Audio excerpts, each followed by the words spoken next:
তবে স্লোগান এখন আর হবে না এই কথা যে আল কোরআনের আলো ঘরে ঘরে জ্বালো। 60 বছর পর্যন্ত ঘরে ঘরে জ্বালছেন, আর জ্বালার দরকার নাই। এবার কোরআনের আলো জ্বালতে হবে সংসদে। ভর্তুকিদের ওই সংসদে কোনো জায়গা নাই। ছিঁড়া যায়, ফাইটা যায়, লয়া যায়, খায়া যায়। ছিল না এক বেহায়া মহিলা, এই বেহায়া মহিলা বলছিল সে নাকি বুখারী তিরমিজি সব পড়ছে। আমি মানিকগঞ্জে দাঁড়ায় বলছিলাম, মমতাজ তুমি বলছো বুখারী তিরমিজি সব পড়ছো, যদি সূরা ফাতিহা সহি করে পড়তে পারো আমরা তোমার দলে যোগ দিব, আর না পড়তে পারলে জতার মালা ঘুরায়া পুরো বাংলাদেশ ঘুরানো হবে। ঠিক কিনা বলেন? এই কথা বলার পরে মহিলা আরো খেপছে, যায় সংসদে হুজুররা হুজুরা বলে মিল নাই, আমরা আলেমরা বলে মিল নাই। আরে আলেমরা ঠিকই মিল আছে। এক আলেমের ফতোয়া যদি সঠিক হয় অন্য আলেম মাথা পেতে নেয়, কিন্তু এক ডাক্তারের কাছে যাইবেন আর এক ডাক্তারের প্রেসক্রিপশন দিকে গো এটা কোনো ডাক্তার নাকি? কথা কন। এক ইঞ্জিনিয়ারে দিয়া বাড়ি প্ল্যান করবেন, ড্রয়িং করবেন, আর এক ইঞ্জিনিয়ার কাগজ ধরে ওই কই পড়ালেখা করছে। আমি আমার গাড়ি একটা ওয়ার্কশপে কাজ করাইতাম, এক মিস্ত্রি গাড়ির কাজ করে দিছে, আর এক মিস্ত্রির কাছে নিচি পর কি বলবো পরে যাতে অজাতে গালাগালি শুরু করছে, হুজুর হয় কোনো মিস্ত্রি। তোমাদের মাঝে তোমাদের মিল নাই, আলেমদের মাঝে ঠিকই মিল আছে। আমরা এক কাতারে এসেছি, ঠিক কিনা বলেন? কে ওহাবি, কে কওমি, কে সুন্নি, কে জামাত, এগুলো এখন আর দেখার সময় নয়। এখন এক কালেমাওয়ালা মুসলমান, ঠিক কিনা বলেন? এখন মুসলমানদেরকে সংসদে কোরআনের আইন জ্বালতে হবে, কোরআনের আইন পাশ করতে হবে। খালি কি সাদা জীবনে এই ওয়াজ করেই যাবো, আপনাদের বুঝাই যাবো? এই সমাজের কিছু মানুষ মনে করে হুজুররা শুধু মানুষের বাড়িতে যাইবো আর মিলাদ পড়বো। কি পড়বো? মিলাদ পড়বে আর 500 টাকার নোট একটা ধরায় দিব, আর জিলাপির পোটলা একটা দিব। হুজুর জিলাপির পোটলা নিয়ে একেবারে বোর কোলের ভিতরে যায় শুয়ে পড়বো, যে নাও তোমার লেগে জিলাপি আনছি, খাওয়া, জন্মের খাওয়া। এই জিলাপি ঠিলাপির দিন শেষ। আলেমরা সমাজের নেতৃত্ব দিবে, ঠিক কিনা বলেন? যাদের কাছে কোরআন আছে তারাই কেবলমাত্র সমাজের নেতৃত্ব দেওয়ার অধিকার রাখে। এর কারণ যাদের কাছে কোরআন আছে তারা কাকে ভয় করে? আর আল্লাহ তাআলাকে যারা ভয় করে তারা কখনো চুরি করে না, করে? আপনারা পারলে প্রমাণ দেখান। বাংলাদেশে অনেকগুলো এমপি ছিল, মন্ত্রী ছিল, আলেম, কারো মন্ত্রণালয়ে 2 টাকার চুরি দেখাইতে পারে। আলী হাসান মোহাম্মদ মুজাহিদ তিনি ছিলেন সমাজ কল্যাণ মন্ত্রণালয়ের মন্ত্রী। মাওলানা মতিউর রহমান নিজামী রহমতুল্লাহ আলাইহি ছিলেন শিল্পমন্ত্রী। মাওলানা মুফতি ফজলুল হক আমিনী রহমতুল্লাহ আলাইহি ছিলেন এমপি। মাওলানা মুফতি শহীদুল ইসলাম রহমতুল্লাহ আলাইহি তিনি 2 বারের এমপি ছিলেন, যার সাথে স্বয়ং শেখ হাসিনা হারছে। কয়বার? 2 বার। আজও সেই নড়াইলের মানুষ গেলে বলে, হুজুর আমাদের মুফতি সাহেবের মতো এমপি আর কোনদিন আমরা পাবো না। শুধু মুসলমান না, হিন্দুরা পর্যন্ত বলে যে আমাদের মুফতি শহীদ সাহেবের মতো এমপি আমরা কোনোদিন পাবো না। বলে কেন? বলে আমরা নিজের চোখে দেখেছি মুফতি শহীদ সাহেব নিজে মাথায় করে টিউবওয়েল না আমাদের বাড়িতে গেড়ে দিয়ে গেছে। আলেম, যারা আলেম তারা আল্লাহকে ভয় করে। আমার কথা কে বলছেন? ইন্নামা ইয়াখশাল্লাহা মিন ইবাদিহিল উলামা। কে বলছেন? আল্লাহ তাআলা বলেন, নবী আপনি বলে দেন, ইন্নামা ইয়াখশাল্লাহা মিন ইবাদিহিল উলামা। এই দুনিয়ার জমিনে কোন সম্প্রদায় যদি আল্লাহ তাআলাকে ভয় করে তাহলে আলেমরাই ভয় করে, ঠিক কিনা বলেন? আলেমরা যেহেতু আল্লাহ তাআলাকে ভয় করে তারা কখনো জনগণের 2 টাকাও মেরে খাবে না। কারণ আলেম সাহেব ভালো করেই জানে আজকে যদি আমি জনগণের টাকা মেরে খাই আমার চোখ বন্ধ হওয়ার পরে আমার উপরে মাইর শুরু হয়ে যাবে, মাইর শুরু হয়ে যাবে। এই কারণে মুসলমান আল্লাহ তাআলা বিশ্ব নবীর উপরে কোরআন নাজিল করেছেন আর বলছেন, ইন্না আনজালনা ইলাইকা যিকরা লিতুবাইয়িনা লিন-নাস।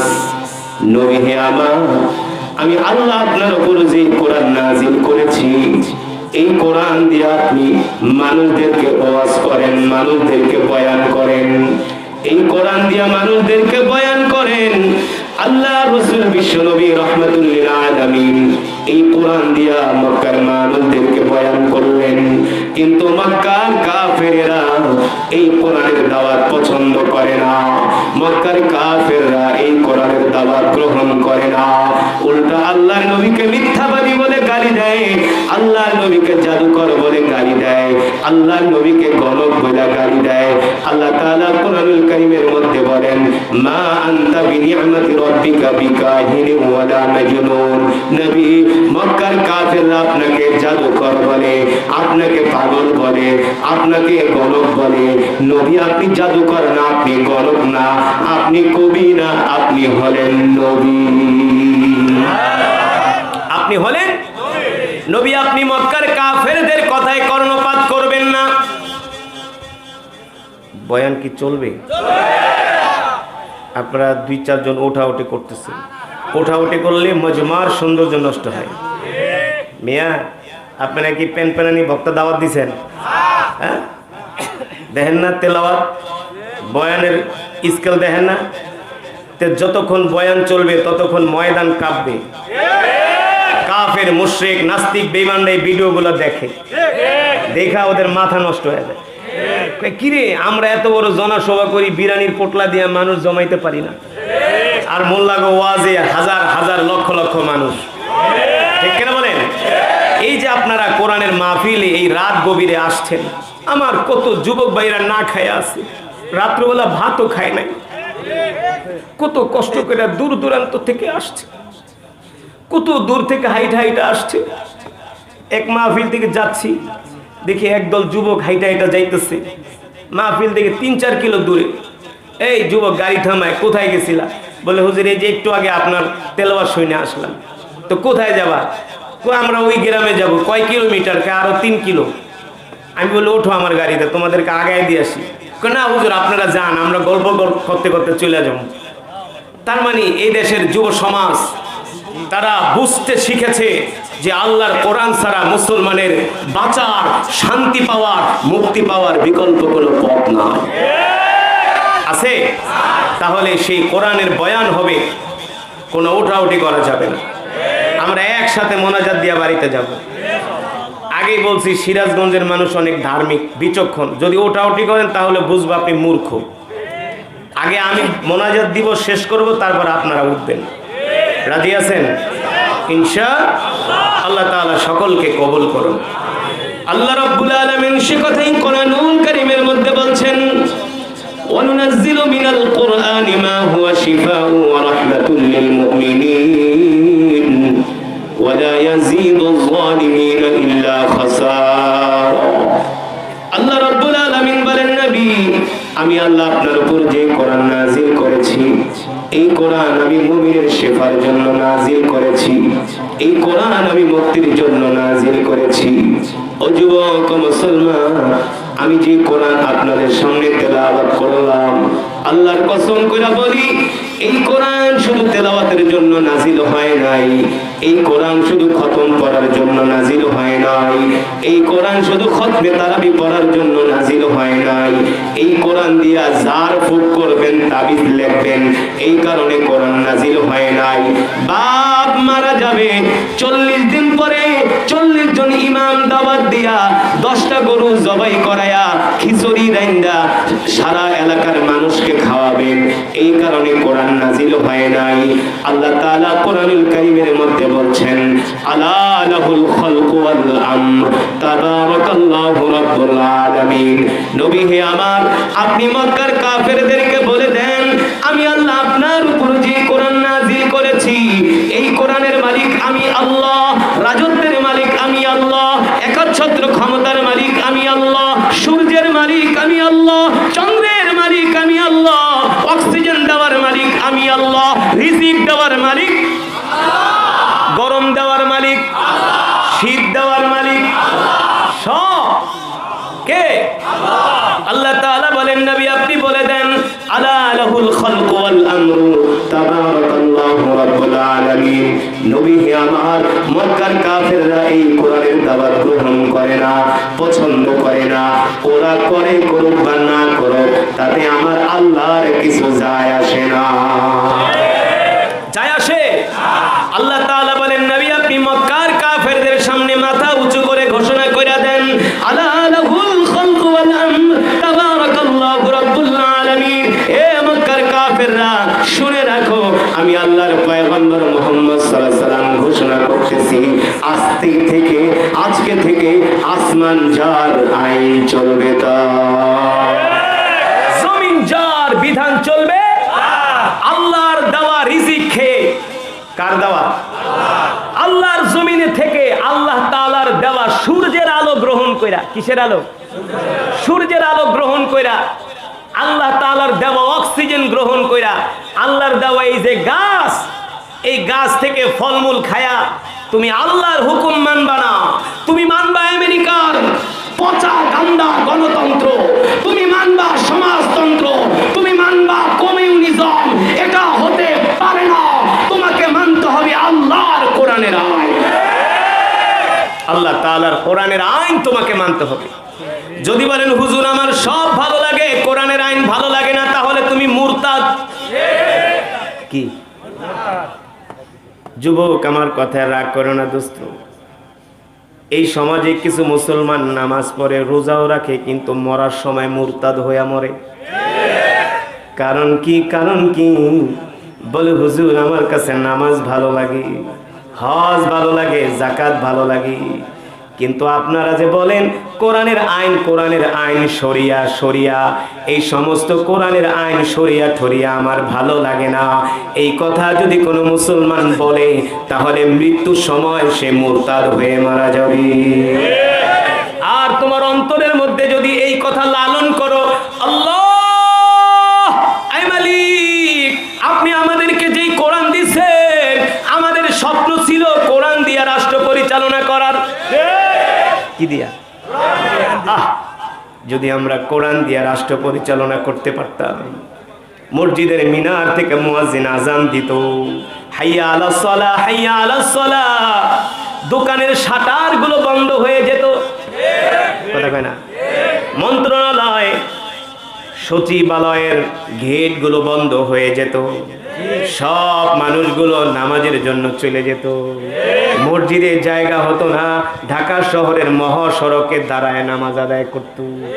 এইভাবে যদি 5 ওয়াক্ত নামাজ মুসলমান জামাতের সাথে আদায় করত, আল্লাহ তাআলা বলেন নবী, তাহলে আমি আল্লাহ আসমান থেকে জমিনের মাটি ভেদ করে তাদের জন্য বরকত বের করে দিতাম, বরকত বের করে দিতাম। এই যে আফগানিস্তানের তালেবরা, আমার ভাইরা দেশ শাসন করতেছে, আমেরিকাকে কেয়ার করে না।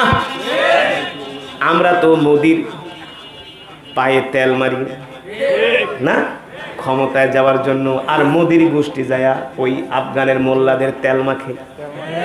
তোমরা আমাদের সাথে সম্পর্ক করো, মোল্লারা ঠিক আছে করুন, তোকে দেশে যাবো, হ্যাঁ আসো।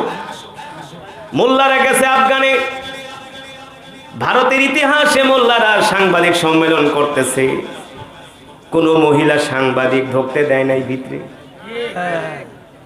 ভারতের কাউয়া মিডিয়া, কুত্তা মিডিয়া আছে না একটা, ময়ূক রঞ্জন, ওই হারামজাদা শেষ হয়ে গিয়েছে, ভারতবর্ষ শেষ হয়েছে, সব তালেবান হয়ে গিয়েছে, মহিলা সাংবাদিক ঢুকতে দেয় নাই। আফগানিস্তানের পররাষ্ট্রমন্ত্রীকে প্রশ্ন করল, আপনারা মহিলা সাংবাদিক কেন ঢুকতে দিবেন না? তিনি বলছেন, একজন বেগানা মহিলার দিকে একজন পুরুষের তাকানো হারাম, এটা জিনার গুনাহ, এই কারণে আমরা মহিলা সাংবাদিক এলাও করব না। ভারতে আন্দোলন শুরু হয়ে গেছে, মহিলা সাংবাদিক কেন ঢুকতে দিল না? ভারতের পররাষ্ট্র মন্ত্রী জয়শঙ্কর কয়, আমাদের কিছুই করার নাই। তার মানে যাদের কাছে কোরআন আছে তাদেরকে সবাই ভয় পায়, ঠিক কিনা বলেন?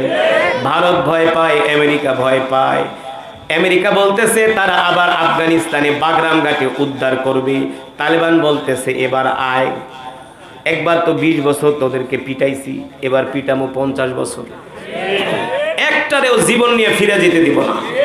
ঠিক কিনা বলেন? এই কারণে মুসলমান, আল্লাহ তাআলা আমাদেরকে যে কোরআন দিয়েছে, এই কোরআন দিয়ে আমাদেরকে রাষ্ট্র পরিচালনা করতে হবে, এই কোরআন দিয়ে সমাজ প্রতিষ্ঠা করতে হবে। যদি আমরা কোরআন দিয়ে সমাজ প্রতিষ্ঠা করতে পারতাম তাহলে কোনো মানুষ না খায়া মরত না। যদি আমরা কোরআন দিয়ে সমাজ প্রতিষ্ঠা করতে পারতাম বাংলাদেশে কোনো গরিব মানুষ থাকবে না।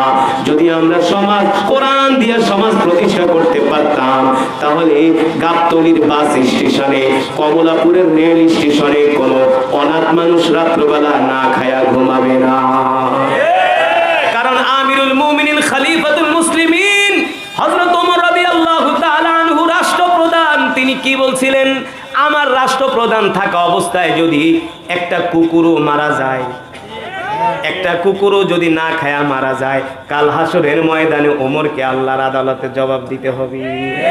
এই যুবক, তোমাদের কাছে আমার প্রশ্ন, আজ পর্যন্ত কোন রাষ্ট্রপ্রধান এমন কোন কথা বলছে নাকি? বলছে? আজ পর্যন্ত কোন রাষ্ট্রপ্রধান এমন কথা বলতে পারে নাই। বাংলাদেশের নোয়াখালীর একজন চেয়ারম্যান আছে, নাম হলো মাওলানা খালেদ সাইফুল্লাহ। বাবা চেয়ারম্যান, ছেলে মেম্বার, তাও কি 4 বারের চেয়ারম্যান। কয়বারের? আওয়ামী লীগের আমলে একটা মৌলবী 4 বার চেয়ারম্যান হয়, এটা কি সোজা কথা নাকি?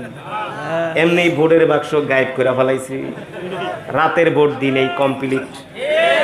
সেই জায়গায় নোয়াখালীর মুসলমান বাস লইয়া দাঁড়ায় রয়েছে, একটা যদি ঢোকস কেন্দ্রে পিড়াইয়া হাত দিয়ে ছুটে আলাম।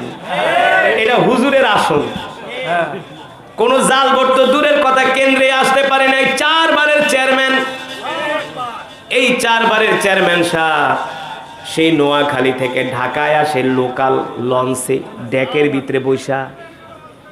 ভিতরে বৈশা ঢাকায় আসে, খায় রুটি কলা, রাত্রবেলা ভাত খাওয়ারও পয়সা। সাংবাদিকরা কয় আপনি রাত্রেবেলা ভালো ভালো খাইবেন, চেয়ারম্যান মাস কয় খামু কই থেকে, পয়সা নাই। কি নাই? পয়সা নাই। আল্লাহু আকবার। এই কারণে মুসলমান, যাদের কাছে কোরআন আছে, যারা আল্লাহওয়ালা দিনদার পরহেজগার, তারা কখনো মানুষকে কষ্ট দেয় না, মানুষের হক মেরে খায় না। ঠিক কিনা বলে? সেই কথাই আল্লাহ তাআলা বলছেন, নবী আমি আল্লাহ আপনাকে কোরআন দিছি, কোরআন দিয়ে আপনি রাষ্ট্র পরিচালনা করেন, কোরআন দিয়ে সমাজ বিনির্মাণ করেন, কোরআন দিয়ে আপনি মানুষদেরকে চালান। ও মুসলমান ও যুবক, আমাদের দেশে যদি কোরআনের শাসন থাকতো তাহলে চুরি ডাকাতি সব কিছু বন্ধ হয়ে যাইত। এবার এই কিছুদিন আগে আমি উমরা থেকে আসছি, সৌদি আরব থেকে। আমার একটা তেলাওয়াত সবাই দেখছেন না? পাহাড়ের উপরে একটা তেলাওয়াত করছিলাম, দেখছিলেন? প্রায় বাংলাদেশ, সারা পৃথিবীর প্রায় 3 থেকে 4 কোটি মানুষ এই তেলাওয়াতটা দেখছে। এই পাহাড়ে যখন আমাকে এক ড্রাইভার গাড়ি দিয়ে উঠায়, বাঙালি, প্রায় 4,500 ফিট। কয় হাজার ফিট? আমি কই ভাই তুই কই উড়াইতেছস? এনে তো ডাকাইতে ধরবো। বিশ্বাস করেন, আল্লাহর কসম কইরা বলি, এমন পাহাড় 4,500-5,000 ফিট উপরে, কোনো মানুষ নাই, কোনো জন নাই, একটা কুত্তা পর্যন্ত নাই। এমন পাহাড়ে আমাকে উড়াইতেছে, আমি ভয়ে কাঁপতেছি। তখন রাত 1টা। আমি মনে মনে করি বাইরে, আমি তো খাগড়াছড়ি মাহফিলে যাই, পাহাড়ের ভিতরে ডাকাতি হয়, যা পায় সব লইয়া যায়। হুজুর এটাকে বাংলাদেশ পাইছেন নাকি? বাংলাদেশের সব তো হইল ছেঁচড়া, এটা সৌদি আরব। আপনি বসেন, কোনো চিন্তা নাই। গাড়ি 20 মিনিট চালাইতে চালাইতে আমাকে 5,500 ফিট উপরে নিয়ে গেল। যখন 5,500 ফিট উপরে গেলাম, আমি প্রশ্ন করলাম, এইখানে আয়া যদি আমগো মাইরা ভাগা কইরাও দেয়, তাই লোক কেউ ধরার নাই, কেউ দেখারও নাই। বলে হুজুর না না না, এটা সৌদি আরব, এখানে কোরআনের আইন আছে। চুরি তো দূরের কথা, শয়তানও আপনার দিকে কখনো চোখ বাঁকা করে তাকাইব না, শয়তানও না। কারণ এখানে যদি চুরি করে, আগামীকাল সিআইডি পুলিশ চোর ধরবে, আর চোর ধইরা তার 2 হাতের কবজি কাইটা দিব। কারণ চোরের শাস্তি হলো, যদি চোর চুরি করে তার হাত কাইটা দাও, এটা হলো কোরআনের আইন। শুধু এখানেই শেষ না, সৌদি আরব মক্কা থেকে দাম্মাম গেলাম প্রায় 1200 কিলোমিটার। কতশো? যুবক, তোমাদেরকে এই কথা কেন বলতেছি, কোরআনের আইন কেন দরকার? সৌদি আরব থেকে দাম্মাম গেলাম 1200 কিলোমিটার মক্কা থেকে। এমন পাহাড়ি পথ দিয়া মরুভূমির মধ্যে যাইতেছি, শত শত কিলোমিটার মরুভূমির মধ্যে দিয়া একটা লাইটের আলো নাই, একটা বাতি নাই, একটা মানুষ নাই। সেইখানে যদি আমাদের গাড়ি গায়েব করে ফেলায়, গুম করে ফেলায়, কেউ দেখবে না, জানবেও না, শুনবেও না। আমি প্রশ্ন করলাম, আপনি রাত্রবেলা এই মরুভূমির মধ্যে দিয়ে আসছেন, যদি চোর ডাকাইতে ধরে, কয় হুজুর চিন্তা করবেন না, এটা সৌদি আরব, এখানে চোর ডাকাত তো দূরের কথা, কোনো মানুষও আপনার সামনে দাঁড়াবে না। বলি কারণ কি? কারণ কি? বলে হুজুর এই দেশে কোরআনের কয়েকটা আইন আছে। আল্লাহু আকবার। কি আছে? আইন আছে। আর আমার দেশে কোরআনের আইন না থাকার কারণে বেশি না, এই যে আপনাকে মাহফিলে আইছি, হাদিয়া তোফা যা দিবেন, হাটি কুমরুলতে গাড়ি দিয়ে যাওয়া শুরু করুম, কড্ডার মোড়ের আগে যদি জানে হুজুর আইছে, খালাতো ভাইরা দাঁড়ায় রয়েছে। কারা? খালতো ভাইরা দাঁড়ায় রয়েছে বড় বড় দাও লয়া। গত 5 বছর আগে দিনের বেলা মাগরিবের পরে, কেবল মাগরিবের আজান দিছে, আমি কড্ডার মোড়ের থেকে আসতেছি, ঢাকা থেকে আসছি, কড্ডার মোড়ে এক মাহফিল কমিটি আমার সাথে দেখা করছে, যাব পাবনা। কড্ডার মোড়ের 2 কিলোমিটার গাড়িটা সামনে আইছে, হঠাৎ করে ধাম করে একটা শব্দ হয়েছে। ড্রাইভার মনে করছে চাক্কা মাক্কা পাঞ্চ হয়ে গেছে। হুজুর চাক্কা তো শেষ। আমি কি কস কি? ড্রাইভার গাড়ি থেকে নামছে, নাইমা চাক্কা চেক করতেছে। তো রসুলের একটা দোয়া আছে, আল্লাহ রসুল শিখাই গেছে, এই দোয়াটা যদি কেউ সকাল আর সন্ধ্যা 3 বার পাঠ করে, ওই দিন তার কোনো মৃত্যু ছাড়া, যদি সেই দিন তার মৃত্যু হয় তাহলে অটোমেটিক সে দোয়াটা ভুলে যাবে।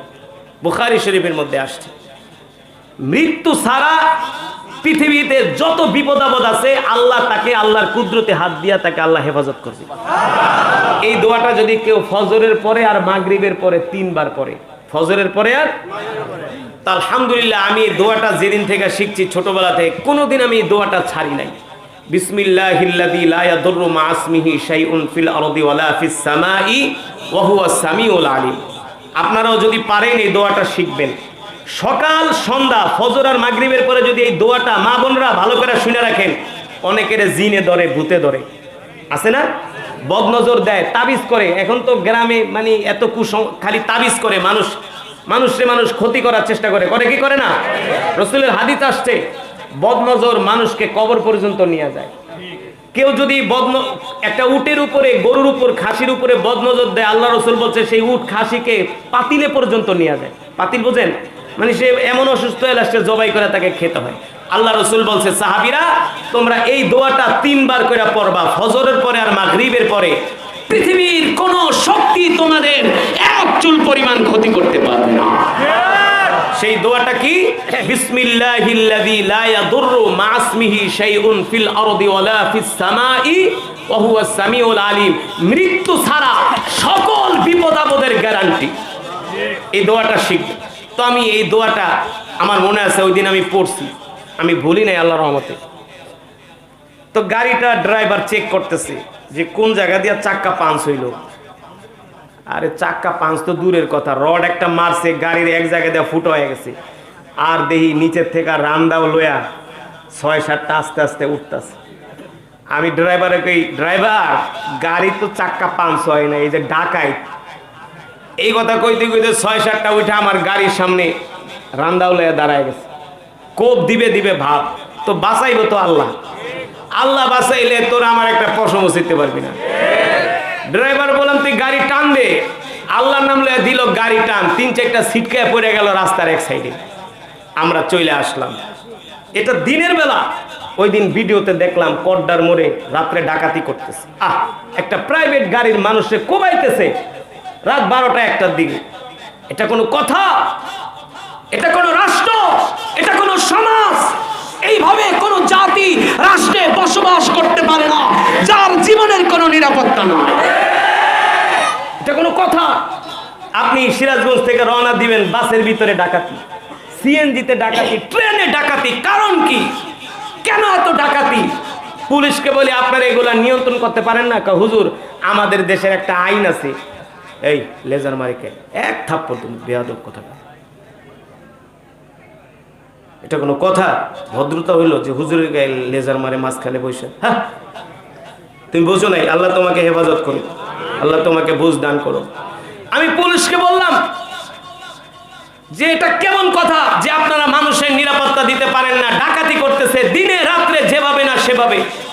বলে হুজুর আমাদের আইন হইল কোনো ডাকাতকে ধরলে আমরা গুলি ঠুলি করতে পারবো না, কোনো ডাকাতকে ধরলে আমরা তার গায়ে টর্চার করতে পারবো না। তাহলে কি করবেন?